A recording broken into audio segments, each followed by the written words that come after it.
when I wasn't there, but it's okay because I take it as a compliment. I get brought places to show people what's up with bare knuckle and why they should be watching. So going to Fenway and making our mark, and I will be the first female fight ever in Massachusetts history for bare knuckle fighting, and I can't wait to put on a show.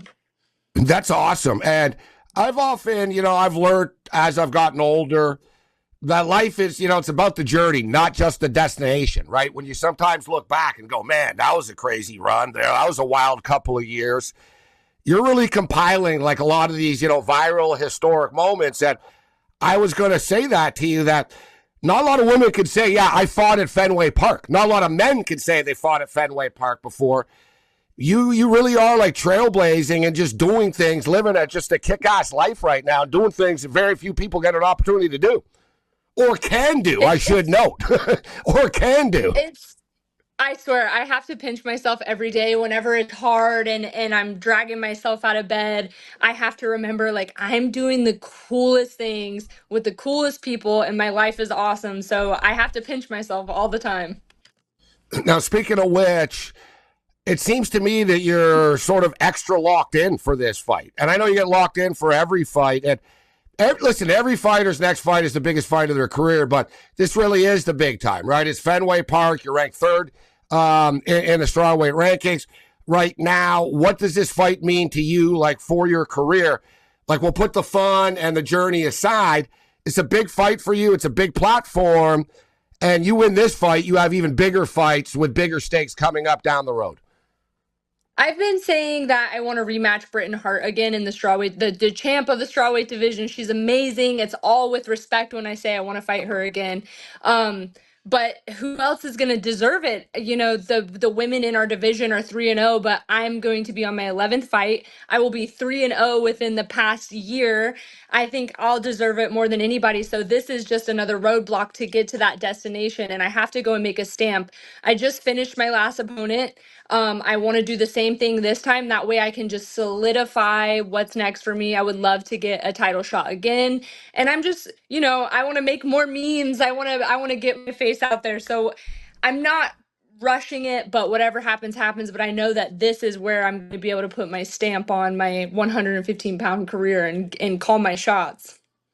So we're basically, less than 3 weeks now. So two and a half, 3 weeks type of deal. But as I stated, it seems to me that you've been locked in the gym for a little while right now. Has this been a routine camp for you, or has it been like sort of extra intense? Did you get started earlier? Like, how has the camp gone for you? I'll say it's been more intense just because of outside life forces. Like, I've been training clients, I've been doing strength and conditioning for other people on top of training myself, and I've been traveling, going all over the place that I can to get the best work from everybody. I drive 2 hours to train for 2 hours, and I drive 2 hours home. That's 6 hours in a day. And then I take clients in between, and then I've got strength and conditioning over here. I've got more boxing over here. I've had my foot on the gas and I haven't stopped. And thankfully, this is something that most people would fold under, but I'm really enjoying the process of just having a lot of pressure on me and not folding. And it's gonna really show. I think my last fight, a lot of people mentioned that I looked like a different fighter, and I can't wait to show them an even better version at Fenway Park. I can't wait to see how this goes down. Now you're fighting a fighter who is going to be in shape, an MMA veteran, but you have a lot more bare knuckle experience in this medium. When you look at Kat, what do you see? What are you expecting from her? She trains, she owns a gym, she runs a gym, so she's going to be in shape, but what do you see? Yeah. What do you expect from her in this fight? Oh, I have nothing but respect for Kat. I watched her on The Ultimate Fighter. It's so funny. I watched her before I even knew who she was. And then to watch her bare knuckle career blossom is awesome. And I think it's great for all the women that are coming up in the sport. She's tough. She lives in Denver, first of all. So her cardio is going to be top notch. But like you said, she's in the gym all day, every day, because that's her life. That's her career. That's her business. So and I have a weird quality about myself that when whoever I fight, whoever stands across from me, they always level up when they're fighting me. I don't know what it is. There's this pressure. I don't You've know, got a but target on your back. You bring the best out of people.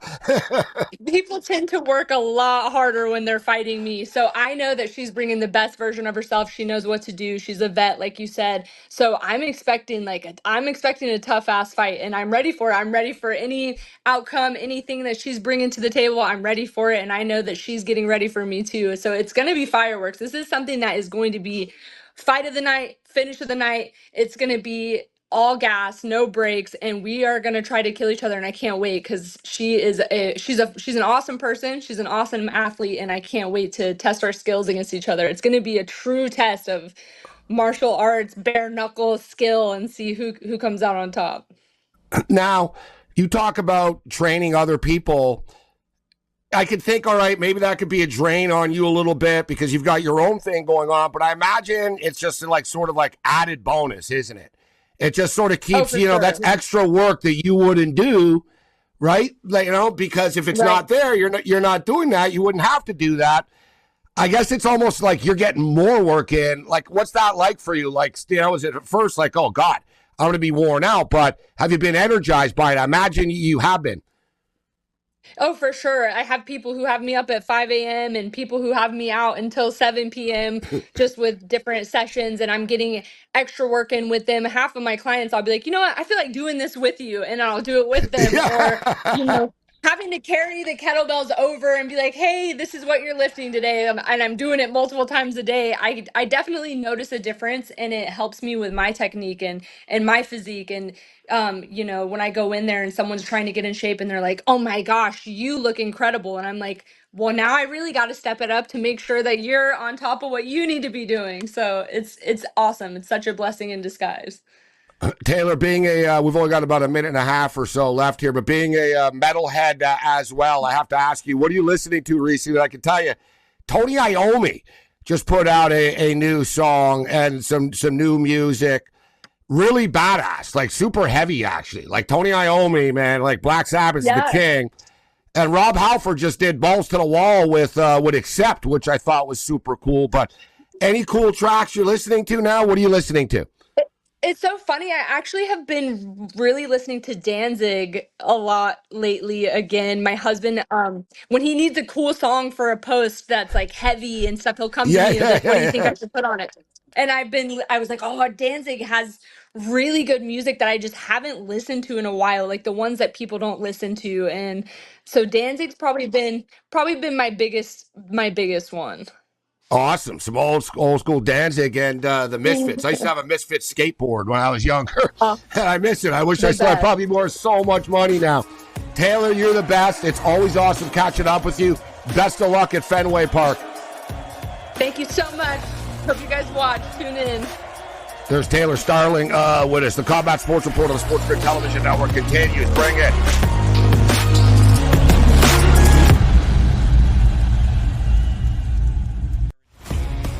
For me, Ohtani is the MVP, even if he pitches 15 games a year and that's it. The guy's the best hitter in baseball, or one of them, and pitches, even if it's 15 games a year and he's great, sign me up. I think he still wins, but I think I like the other investments there. Yeah, I would say we're in total agreement on this. Ohtani's going to win the award, but that doesn't mean that A, he's a good investment at this point, and B, another player isn't a good investment. Pro Baseball Today, only on SportsGrid. What Michigan has to play versus Penn State is insane. Like, instead of Big Ten teams worrying about SEC and all that, like, Michigan fans should not be happy about what Matt Campbell gets to walk into. James Franklin's got to be kicking himself. Penn State do not play Oregon, Indiana, or Ohio State. They avoided the entire Big Three of the it's incredible. In-game live, only on SportsGrid. The dark days are ahead for the Warriors. And when Curry and Kerr and Draymond all leave, what are we going to be looking at that franchise that has been a mainstay of the NBA, the face of the NBA and NBA playoffs for so long? Where are they going to be? So I see no issue with them bringing Draymond back. Why not? You have one last go at things with the trio that they still have there. But I see this as a very long season. Game time decisions, only on SportsGrid. just can't win the big game. He can't get us in the big game. Well, we got to let him go now because we're tired. We'll keep the quarterback. So, you know what I've been saying? Okay, you kept the quarterback. Guess what? Mr. Lamar Jackson, it's on you now. Hey, It's on you. Absolutely. Right? It's on Lamar. It is. It is totally on him now and the new coaching staff there. Outspoken with Dan Cilio. Only on SportsGrid.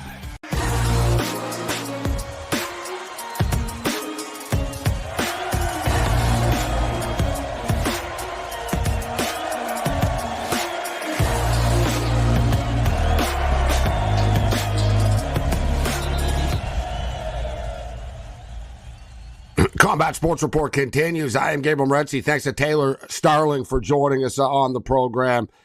Talking some bare knuckle BKFC Fenway Park card and a little heavy metal on the way out. She was talking about how she's been listening to Danzig as of late, and of course Glenn Danzig and the Misfits.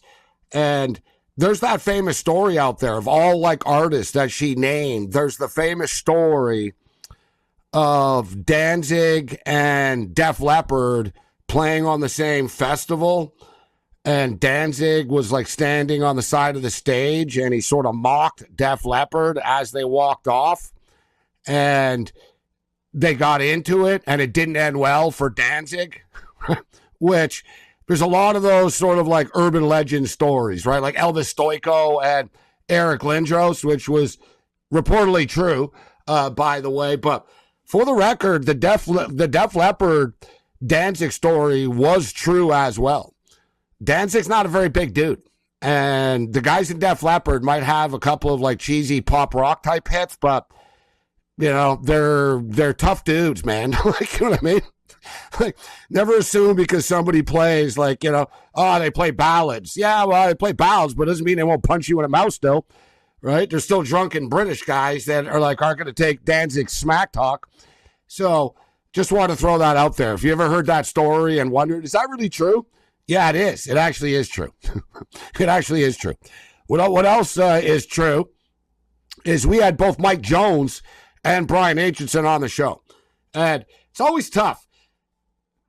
I can kind of tell when a guy is going to win or lose, or a fighter or a woman, you know, the way a fighter that we have on.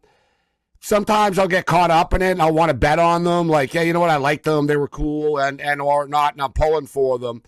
This one was tough because we had Mike and Bryant on the show, and they were both cool dudes, right? They were both super cool dudes. Like, none of them, you know, neither one of them really talked smack about each other or anything like that. They both said, let's let our fists do the talking. Well, they let their fists do the talking. And I tell you what, man, Brian Aitchison, he's just kind of, you know, I don't want to say a natural at this, but he's a natural at this. He still hasn't lost. He's 6-0 right now. And he's just like destroying people. Like, he really is. Like, what can you say? So let's go to some of the highlights from the Sturgis card.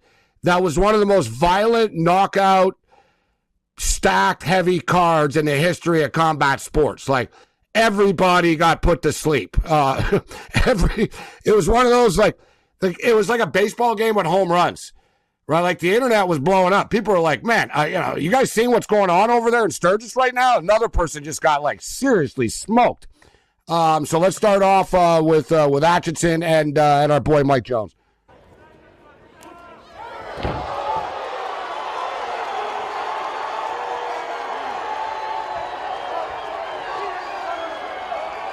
I mean, we're 6-0, 5 knockouts. Give me my belt. Do you think there's anybody out there who can take your power? Nobody can take my power, man. Hey, it's in the mustache. That was a serious thud. like when Mike went down, that was just like, you just heard like boom, thud.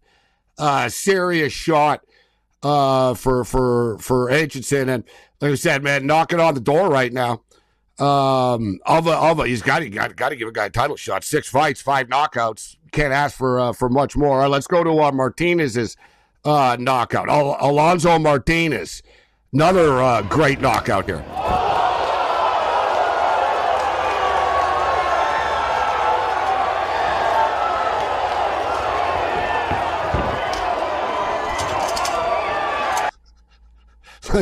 like for those of you that like, if you're not now with the wrestling and the grappling and all that, well, they don't do that in BKFC, as you see. They just get into the phone booth and they stand and bang.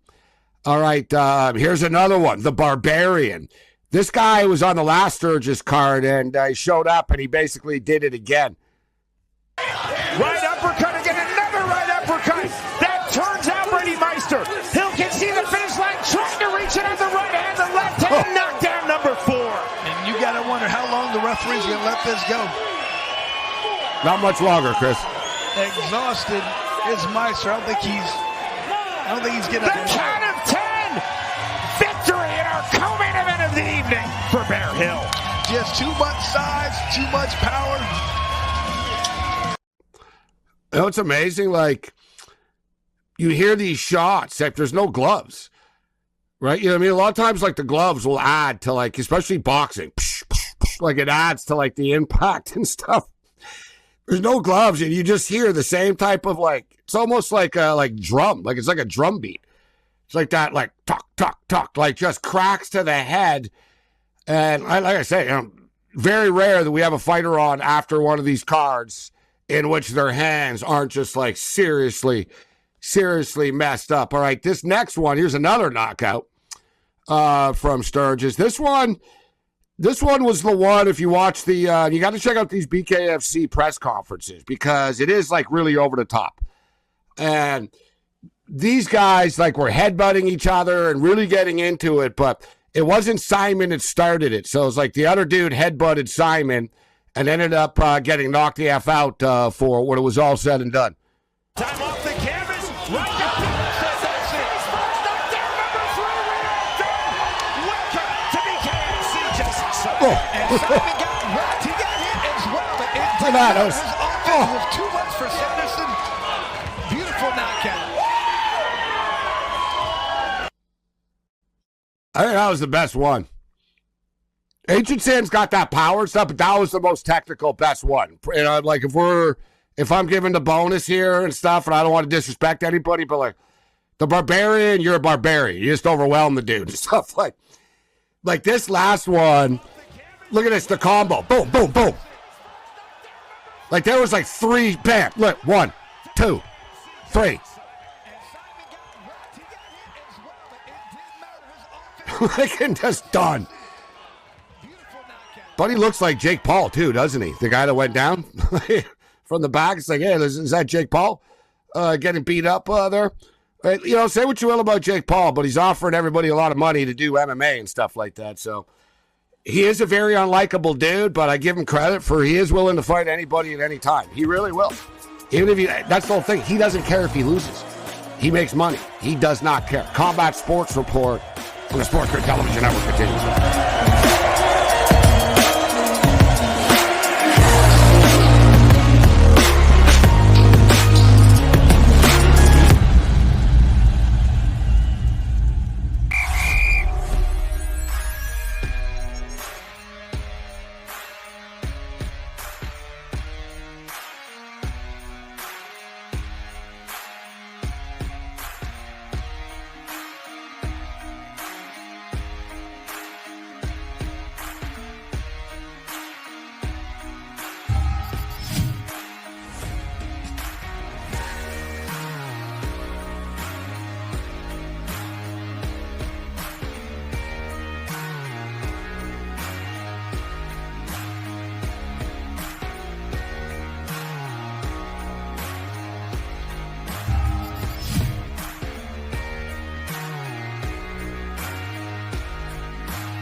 Combat Sports Report continues. All right, we're going to get to our UFC 330 card breakdown in a couple of moments. And I think there's some good spots here.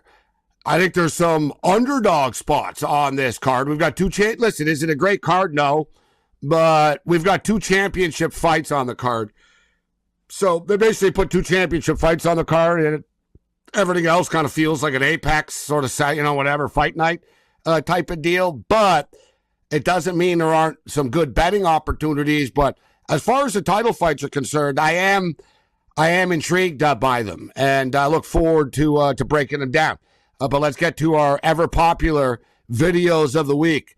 Now, speaking of the UFC, everybody thinks Herb Dean is terrible. And listen, Herb Dean's made mistakes over the years, but he's also done thousands of fights over the years. Hopefully this referee, this guy shouldn't be allowed to, umpire a Little League baseball game, let alone a fight in the future. All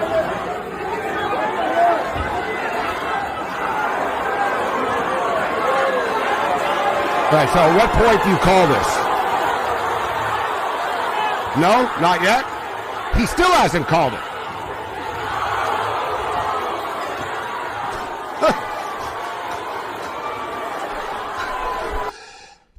It was kind of a jerk thing that Buddy did after.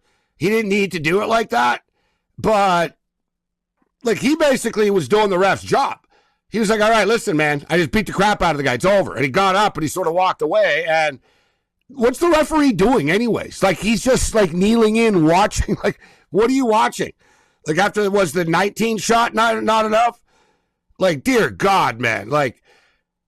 That's just dangerous. You know what I mean? The number one, referees really don't do that much in MMA, really. You know what I mean? Their number one job, they're not judging the fight, right? So they're not really dictating the winner or loser. Their number one job is to protect the fighters.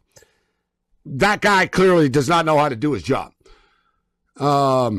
This next guy clearly does not know how to do his job either. And we just called out a referee. What the hell are we doing in Romania? All right. This guy just lost his mind and started punching the cage. This is in the middle of the fight. What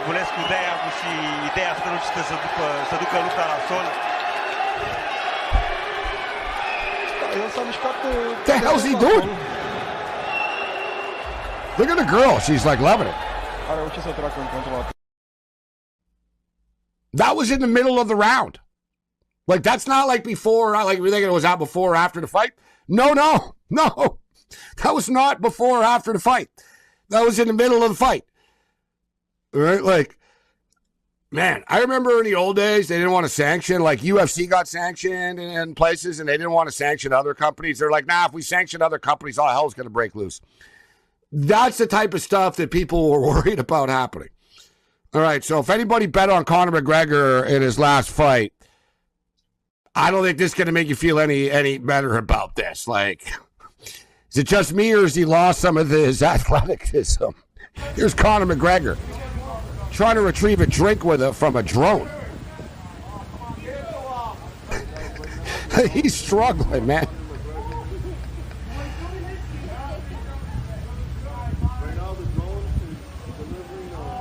And why can't this drone get closer?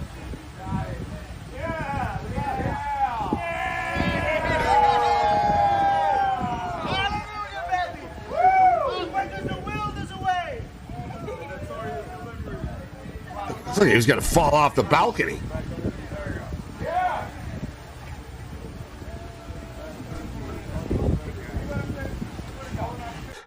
Conor's evolved into the weirdest videos ever. All right, last week we showed you our boy Paddy Pimblett crushing his post-victory meal. Now he's back home. He's keeping it up right now, except this time he's raised it up a notch. And how can you not like this guy? I like all the same food, except this is degenerate. Look, he's got onion rings. He takes the onions out and just look what he does. Taste off the pepper I've had. So much better than America off the pepper. Them chicken tenders look heavy. This burger looks unbelievable.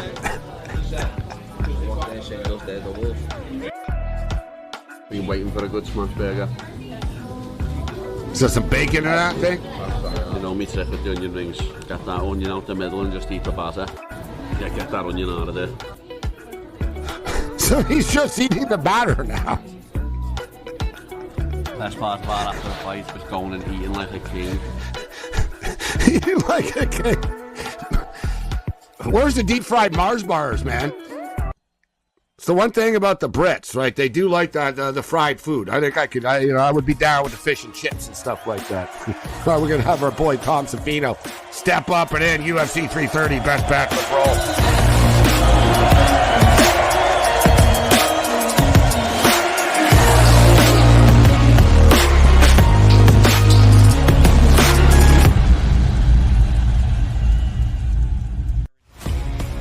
For me, Ohtani is the MVP, even if he pitches 15 games a year and that's it. The guy's the best hitter in baseball, or one of them, and pitches, even if it's 15 games a year and he's great, sign me up.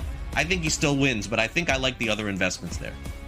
Yeah, I would say we're in total agreement on this. Ohtani's going to win the award, but that doesn't mean that A, he's a good investment at this point, and B, another player isn't a good investment.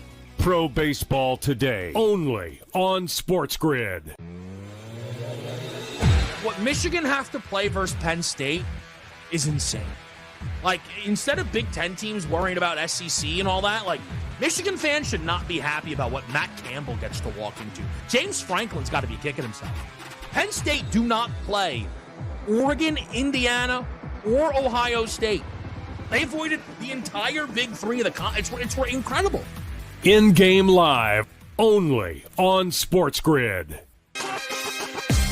You know, the dark days are ahead for the Warriors. And when Curry and Kerr and Draymond all leave, what are we going to be looking at that franchise that has been a mainstay of the NBA, you know, the face of the NBA and NBA playoffs for so long? Where are they going to be? So I see no issue with them bringing Draymond back. Why not? You have one last go at things with the trio that they still have there. But I see this as a very long season. Game time decisions, only on SportsGrid.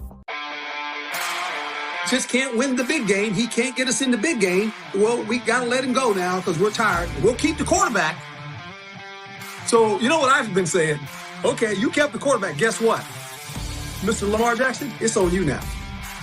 Hey, It's on you. Absolutely. Right? It's on Lamar. It is. It is totally on him now and the new coaching staff there.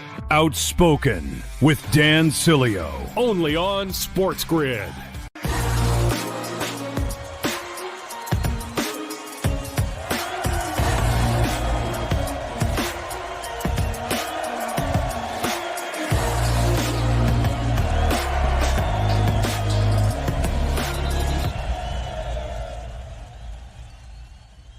Combat Sport continue to this thing. We promised UFC 330 preview, and we're going to deliver. Let's get into it. We've got 2 championship fights on the card. And I think we have, you know, out of the 2 underdogs and the 2 championship fights, I think we do have potential for a potential upset here. The question is, in which fight, and or will the champions be good enough to get it done? We know that Islam has been, you know, good enough all the time to get it done, and hasn't lost a fight since 2015, which is a long time ago. And I'm intrigued by Garry, quote unquote, the future, who is now 28 years old, because people just don't like him. So, especially in the MMA world right now, like, it's, you know, people flat out don't like him. Like, he doesn't have a ton of fans. He's a vegan. He's this, he's that, and he's, you know, I don't want to get into it. And even he said at the press conference, don't ask me about anything stupid. Like, don't, you know, if you want to talk about the fight, ask me about the fight, but I'm not going to answer questions, and don't bother asking me dumb questions. But a lot of times if people don't like a fighter, you get value on a fighter. Right, and I think it's a classic example here. But the problem is, Makhachev is just so effing good. And I want to throw this out here, too, because there was a video of, there's a bunch of videos, right? They're in Philadelphia and stuff, but there's a video of a dude, like, harassing Makhachev for an autograph.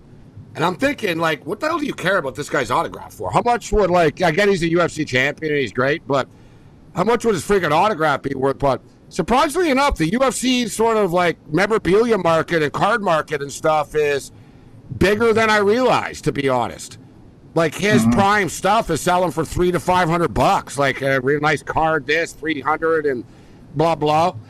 I don't know. He's still cutting weight, so he wasn't in a good mood. But there was a little hostility there, and there was another video of, and I don't know why Garry brings his freaking kid to this thing. His kid wanted to meet Islam Makhachev for some reason. Islam didn't want to meet the kid, and the kid started crying and stuff. And now Josh Hogan said that he would have punted the little kid. Like, it's just like over the top, the viralness coming into this fight. What do you think is the number overpriced? Is there value with Garry here at plus 275? Islam's a minus 350 favorite right now, Tom. Yeah, honestly, I do think there's value. And if you really break it down, I say this used to be pay-per-view, but now every numbered card, I guess we'll call them. If you go back, could you tell me, do you think when was the last time both champions retained when there was two champions on the card? Wow. You have any idea? It's almost now I almost know it must be crazy that it doesn't happen like the way you set it up. So what is it? So the last times there's been 2 championship fights on the card, what is the ratio of retention? What happens? So over the last 5 years, it's 100% that one of these champions loses. Over the last 5 years, huh? You got to go back to 2021 when Kamaru. How many cards has it been? How many cards has it been? I want to say, was it UFC? It might have been. No, I'm just saying, like, how many times, like, do we have two champions on a card? You know what I mean? In the last 5 years, it's almost every pay-per-view that we do get 2 champions. It's almost every pay-per-view. So it's basically once a month. Yeah, I guess you're right, eh? Because 11. Generally speaking, you're right. Every once in a while you'll get one, but over the course of the last 5 years, when there's 2 champions on the card, one of the champions or both lose. Like it's crazy. And we go into these cards and we talk about, Islam. He's not going to lose. Everybody always feels unbeatable before Tom. Everybody always feels unbeatable. Yeah. And man, I go all the way back, man. Like I do. I mean, Frank Mir has seen it all, right? I mean, the guy's a ref now, but like great fighter and all that. I used to do a show with him, and I remember like how many times he would say, "I got chills now," like laughing, like goosebumps. We had so much fun. But like how many times he would tell me, he'd look at me like dead serious, Tom. He'd be like, Brock Lesnar's never losing. Like nobody's ever going to beat Brock Lesnar. And like 6 months later, Cain Velasquez beats the crap out of Brock Lesnar. Like, you know what I mean? But it would be a lot of times he'd say that. Oh, and like Lyoto Machida. Yeah, it was like Lyoto Machida will not lose until he retires. I remember that was another way. Lyoto Machida, he's too good. He won't lose. And then, boom, you lose. But you're right. Like college football is a little like that. College football, I remember coming in like the Florida Gators were stacked. Tebow came back. People were like, there's no way they lose. And then they lose. So it's a good point you raised, but the retention, and I brought it up earlier, Tom, doesn't it just sort of have that feel out of these 2 of them? They're like, yeah, just like if you're a casual bettor, and I'm going to tell casual, like if a casual guy asks me, Morency, do one of these like dogs have a chance? And I got to believe that, I want to take both underdogs in both championship fights, Tom. If we hit one of them, we're going to get our money back. Yeah, that's the thing. Like, you can almost just blindly bet both underdogs. And again, this is one where it's pretty. I think McKenzie's more vulnerable. I think Jillian's got the better chance, personally. I agree. Yeah, I mean, they're kind of similarly matched. They're both bad strikers. They both, they throw, kind of wild strikes. They can have some success on the feet, but they're both very good grapplers. It takes one of them to get into a good position, and all of a sudden, a submission is live. So that fight, and I expect that fight to go a long way if one of them doesn't find a submission. I kind of expect that fight to go all 5 rounds. So you're probably more probable to get an upset in that fight because you never know how the judges are going to score it. You never know there's so much that's involved with these fights over the course of 5 rounds. But again, like we say it time and time again, like Ilia Topuria was unbeatable. Justin Gaethje, was being a lamb to the slaughter, and then boom, Justin Gaethje wins. Sean Strickland against Hamza, he had no business winning that fight. He won that fight. Sean Strickland against Izzy had no business winning that fight. He won that fight. It happens all the time. It's a championship fight. These people take it seriously, and we see upsets all the time. And I would imagine we're going to see one upset at least on this card. I mean, historically speaking, we should. Oftentimes, we don't have access to the point spreads yet. They'll drop the point spreads for these fights later on in the week, but it's a champion. You know, we got championship fights on the card, so the books are posted, and I think it kind of comes into play. Like the Garry fight with Islam, I'm expecting a long fight as well. So are the sports books. It's 4.5, over under 4.5 rounds, minus 165 to the over. And as far as the spread is concerned, I'm getting plus 5.5 with Garry. That's not a bad look, because let's see if he loses. I don't think he's getting dominated. And that's the thing. Islam keeps winning, but he doesn't dominate people. Yeah, and honestly, I kind of look at this matchup similar to the Dustin Poirier matchup for Islam. You know, Poirier is a guy that you can take down. I would assume he's going to have success getting takedowns here. But Ian Garry is very good on the mat. He's got slick submissions. He's got good scrambles. He has good size. You know, he's bigger than Poirier was. 4 inches taller. He's got a big size advantage in this fight. Yeah, and Poirier had some success in that Islam fight. I mean, he did some good work on the feet. I think Ian can do some good work on the feet. I think he can, drag this into the deeper waters. He is a very good fighter. No matter what you think about the guy, he is a very good fighter. And you look at the resume that he's gone through to get here, it's basically a murderer's row at 170. So, I mean, he's absolutely live in this fight, and I expect him to make it a close fight the whole way through. A bunch of 49-48s, we win that bet, right? Exactly. Plus 5.5 is very live, and Robertson is plus 5.5 as well. I've always liked Jillian. I've known her since her early days in her mixed martial arts career, even I think before the UFC day and stuff. It was great. I saw a great video or interview the other day that said, "What's your best childhood memory?" She goes, "I don't really have any." It was like she's like none. And she said, "My best memory is going to be when I win the belt." She's just dialed in. She didn't want any frilly weird questions. She's dialed in.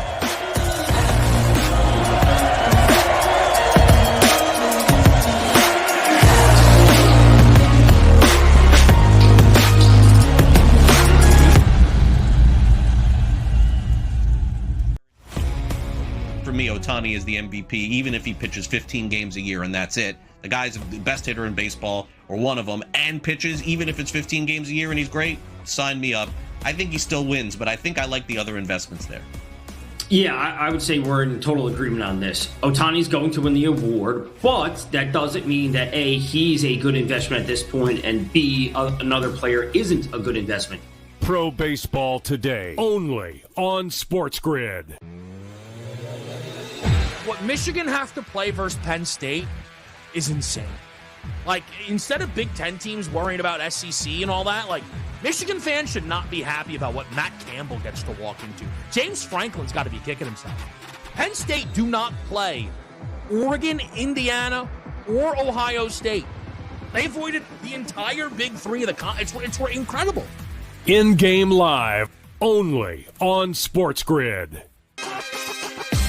The dark days are ahead for the Warriors. And when Curry and Kerr and Draymond all leave, what are we going to be looking at that franchise that has been a mainstay of the NBA, the face of the NBA and NBA playoffs for so long? Where are they going to be? So I see no issue with them bringing Draymond back. Why not? You have one last go at things with the trio that they still have there. But I see this as a very long season. Game time decisions, only on SportsGrid. Just can't win the big game. He can't get us in the big game. Well, we got to let him go now because we're tired. We'll keep the quarterback. So, you know what I've been saying? Okay, you kept the quarterback. Guess what? Mr. Lamar Jackson, it's on you now. Hey, it's on you. Absolutely. Right? It's on Lamar. It is. It is totally on him now and the new coaching staff there. Outspoken with Dan Cilio, only on SportsGrid.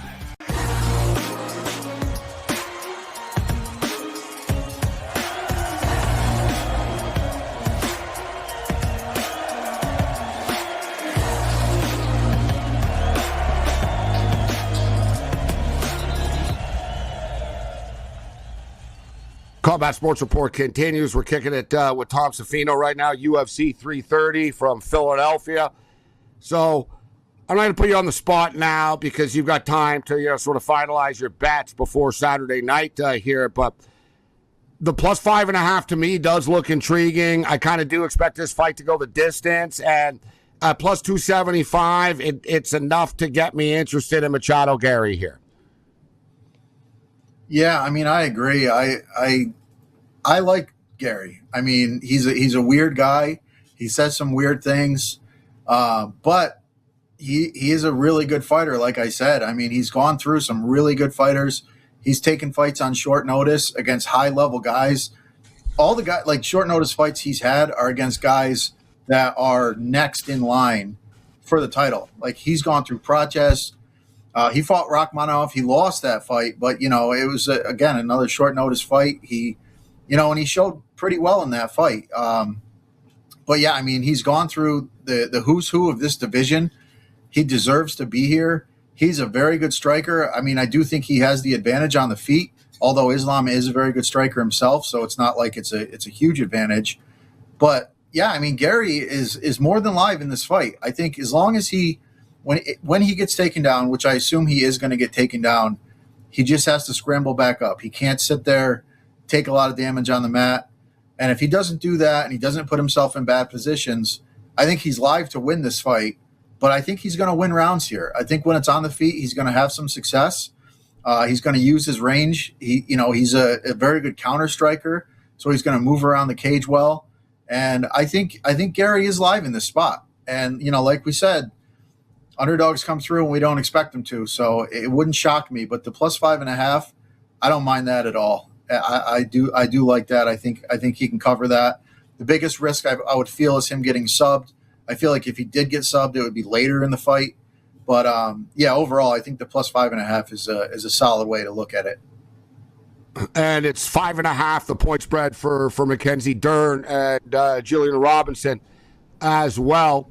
So Robertson's been on a roll right now, and MMA math doesn't, you can't bet MMA math that this fighter beat that fighter and X beat, etc. But it's still interesting to note that Robertson's last fight was against Amanda Lemos, who was the last fighter to beat Mackenzie Dern, right? So if you're Robertson, that does give you confidence, and it wasn't that long ago. So, the difference to me here is, guys, is that I think Garry has a chance, but Garry still has the future, pardon the pun, but he's 28 years old, right? This isn't like the end of the line for this kid. And Islam Makhachev's one of the greatest ever, at what he does. So it's not easy. You're dealing with something. Mackenzie Dern's not one of the greatest ever, Tom. You know what I'm saying? She's the current champion. You know what I'm saying? And if Robertson wins, no one's going to look at her and go, oh, yeah, Cyborg Santos, Amanda Nunes, Ronda Rousey, right? Jillian Robertson, right? No, she'll be the current champion now. So that's why I kind of see that Dern's beatable. Yeah, she's good. She works her ass off and and all that type of stuff. I get it. But she's not a phenom, Tom. You know what I mean? It's not like some dominant, she won one of her fights by submission with an armbar late. But it's not like she's some murderer or anything like that. And my point is, I'm not saying that Machado Garry's intimidated, but I think that Robertson is less sort of fearful. I don't think Robertson looks at Dern and thinks she's better than me or I can't beat her, right? I'm not saying she'll win because of that, but I don't think I think Ian knows, dear God, I'm fighting Islam Makhachev here. This isn't easy, right? I think Robertson thinks I can beat Mackenzie Dern, and I'm going to beat Mackenzie Dern. Yeah, I don't think she has any doubts in her mind. I mean, like I said, the skill set on the mat, they're both extremely good grapplers, both good jiu-jitsu. And Jillian, she's not a great striker, but she is nasty. I mean, when the fight's on the mat and when she's on top, she likes to do a lot of damage. Those forearms and elbows and stuff, you know what I mean? When the 12 to 6 elbows, when the 12 to 6 elbows got legalized, her first fight, she kind of smiled before she threw the 12 to 6 elbows. She likes to inflict damage. She's not afraid to get hit. I mean, she'll take a beating and she'll keep moving forward. And, Mackenzie Dern, she's had fights where she looks unbeatable. She looks, pretty solid on the feet. Her grappling is just dominant. And then like the Angela Hill fight, she dominated Angela Hill, looked like $1 million, and then she lost her next 2 fights after that. So Mackenzie Dern kind of goes up and down. I mean, she's very good. She's very skilled. She's a deserving champion. She earned it. But she's not always 100%. Like, it's just every once in a while she has kind of a letdown fight. And even in some of her wins, it's kind of like a lackluster win. So, yeah, I think Jillian's coming into this with all the confidence in the world. She's got Dean Thomas in her corner, who's been there since day one. And he's instilled a lot of confidence in her, and he's a very good coach. He knows how to win these fights. So, yeah, I mean, I think Jillian is very live in this fight. And again, the plus 5.5 in a fight that I expect to go all 5 rounds, that's very bettable to me. Yeah, we're getting plus 5.5, and it's minus 130. And as far as the total is concerned, that's not unbettable either at minus 170, in my opinion. Over 4.5 rounds. If we parlayed over 4.5 in both the championship fights, it turns into a plus 155 as well. I'm just throwing that out there right now. Mackenzie is minus 220, and for the record, because we've been sort of pumping the tires from the underdog perspective, but the money line favorites, and the favorites have been dominant this year in the UFC, is money line favorite for both favorites in the championship fights is minus 115. But as Tom stated, it's been 5 years since we've had both champions retain their belts when we've had 2 championship fights on the card, which is amazing. Great number. How do you feel about the rest of the card, Tom? Do you like the prelims and the rest of the card? Yeah, I do. I mean, there's a lot of good fights on the prelims. I expect to see a lot of finishes. There's a lot of big numbers that we're going to have to pick through. But a guy that I really like is Esteban Ribovics. I think he gets the knockout against Barbosa, who's kind of on the tail end of his career. Ribovics is all action all the time. Yeah. Yeah, hold on. We'll hit this on the other side. Going to be an under. We'll get Tom's best bets. Our boy Neil Magny is at the bottom of this card. We'll hit that and more.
All right, we're into the final round right now. Let's get into some best bets. I want to hit the prelims a little bit. There are a lot of named fighters and fighters that people know, like Vicente Luque's on the card against Gore.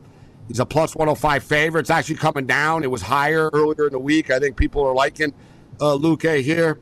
Our boy Neil Magny is a plus 110 underdog in his fight.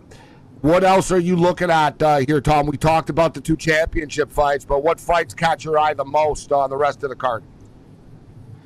Well, I mean, we go back to our boy Neil Magny. I mean, he's at risk of being submitted early in that fight. And, you know, potentially you could just wait and bet Neil in the second round, going into the second round as a live bet. But I do think he's live. I'm not a big Brahimaj guy. I think he's good. He's got very good submissions. And we know Magny has been a victim of submissions in the past. But over the course of 3 rounds, I think Magny can make this a dirty fight, can kind of just, you know, do that clinch game that he likes to work. And I think Magny is live in this spot. So I might hold off and just try to live bet it and see if I can get a better number. But Magny's definitely one that I'm looking at. And then I'm looking at Cowie Fernandez as another dog. There's not going to be a lot of dogs that I'm confident in on this card. But Cowie's fighting Jalen Turner, who, you know, just about a year and a half, 2 years ago, basically quit in a fight and then retired. Came back, knocked out Edson Barbosa, you know, give him credit, came back and, you know, got his bearings back. And Jalen Turner's very talented, but Cowie's got very good striking. He's got very good kicks. And I'm not 100% confident that Jalen Turner is there mentally. If the fight starts to go bad, is he going to be in it? And, you know, Turner's a guy that for years was a massive guy at 155. I mean, he's one of the biggest guys in the weight class at all times. He is very dangerous. He's got very good striking. But the fight IQ isn't always there, and the heart isn't always there. So I'm kind of looking at Cowie Fernandez as a dog here. I mean, he's very good. He's got some power. And I know he's a guy that's going to be willing to fight. And if he gets his game going, I think he can beat Jalen Turner. I don't disagree with the breakdown. Plus 140 right now. The total's 1.5 in that fight. What are your thoughts on Luque and Gore? As I stated, Luque was a bigger underdog earlier in the week. People have been betting him down to plus 105 right now. Total 2.5 in that fight. Yeah, that's an interesting one to me because I've never been a big Gore fan. He was on The Ultimate Fighter. You know, he showed some flashes there. He showed his power, got into the UFC, was kind of hot and cold. He's had some really bad losses against some lower level guys. He's coming off a really good win in his last fight. He was like a plus 400 underdog. He got dropped and hurt really bad in that fight and basically just survived. And his opponent, you know, kind of gassed out. And he showed the heart. And we've always known Gore has heart. Gore has power. Gore has a very good skill set, but he's never really put it all together. And then you got Luque, who for the past 2 years I've been saying this guy's done. He had the brain bleed a couple years ago. You know, yeah. He kind of quit in a fight, which you don't normally see from a guy like Luque. But, you know, he's come back. He's had some halfway decent performances. But he is still, I mean, I do feel like he's on the back nine. You know, he's on like the 17th hole at this point. So I kind of feel like Gore somehow is going to beat him. But it is kind of tempting just to roll with Luque because I just don't know if Gore's that quality fighter. So I don't know. I think Gore probably gets it done. I just feel like Luque, his career is kind of, you know, like I said, it's fading. His chin's kind of going. But yeah, I have to lean Gore. But that's not a fight that I'm excited to bet. Tom Zaffino. Tom, where people find you online? Everywhere as at TommyZ_MMA. I'm always live on Keg & Co. We do live shows. I do a podcast on Thursday nights on the Keg & Co. YouTube channel. So check me out there. And yeah, that's about it. Awesome stuff, Tom, as always. We'll catch up with you. Best of luck with the card, my man. Thanks, man. Looking forward to it. There's Tom Zaffino with us. Great stuff with Tom. Thanks to Taylor Starling for kicking it with us, BKFC. Sturgis card was epic, as we saw. The countdown to Fenway Park is on, just a couple of weeks away from BKFC at Fenway Park. We'll post all of our best bets on our X account at Sports Rage on Saturday for this card. Other than that, you're on your own. Later.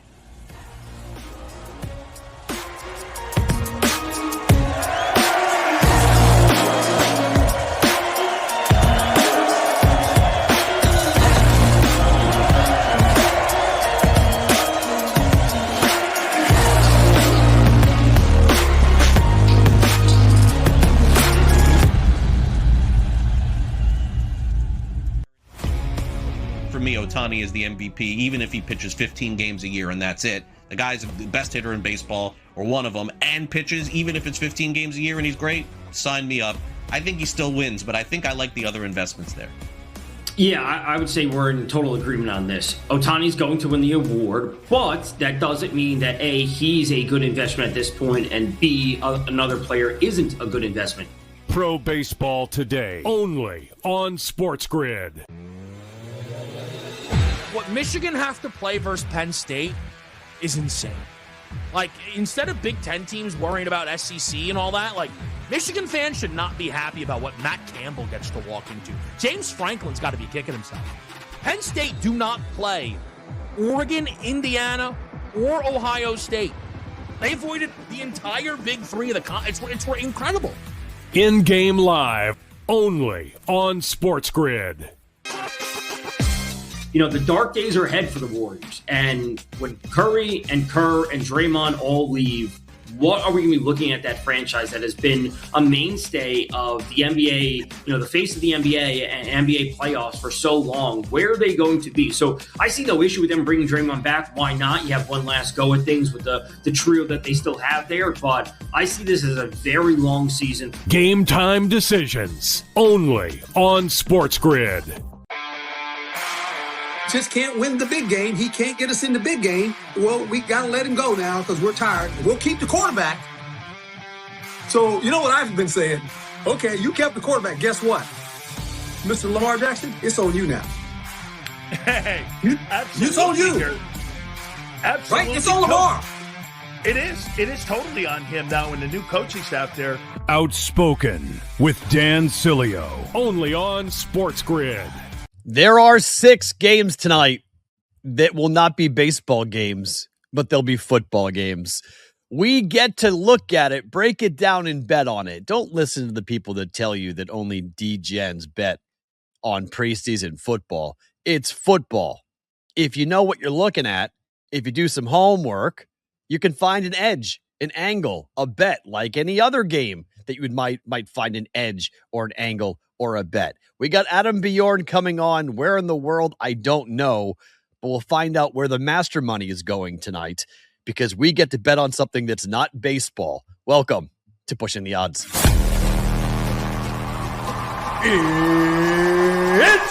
time! And now, introducing your host, fighting out of Las Vegas, Nevada, by way of Boston, Massachusetts. Presenting live from the world